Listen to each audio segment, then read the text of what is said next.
राष्ट्रवादी काँग्रेसमध्ये विलीन होणार. शरद पवारांनी अफवांवर दिलं स्पष्ट उत्तर.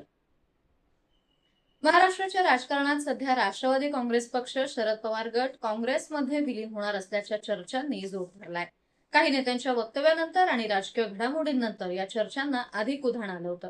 मात्र या सर्व अटकळांवर राष्ट्रवादी काँग्रेसचे ज्येष्ठ नेते शरद पवार यांनी स्पष्ट भूमिका मांडत पक्षाच्या विलिनीकरणाच्या शक्यता फेटाळून लावल्यात.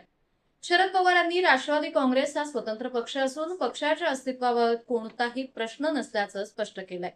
महाविकास आघाडीतील सहकार्य कायम असलं तरी काँग्रेसमध्ये विलीन होण्याचा कोणताही प्रस्ताव किंवा निर्णय झालेला नाही, असं त्यांनी ठामपणे सांगितल्याची माहिती समोर आली आहे. त्यामुळे गेल्या काही दिवसांपासून सुरू असलेल्या राजकीय चर्चांना पूर्णविराम मिळण्याची शक्यता आहे. दरम्यान काँग्रेसमधील काही नेत्यांकडून विरोधी पक्षांची एकजूट मजबूत करण्यासाठी विलिनीकरणाचा पर्याय पुढे आल्याच्या चर्चा सुरू होत्या. काही राष्ट्रवादी नेत्यांच्या वक्तव्यामुळेही राजकीय वर्तुळात संभ्रम निर्माण झाला होता.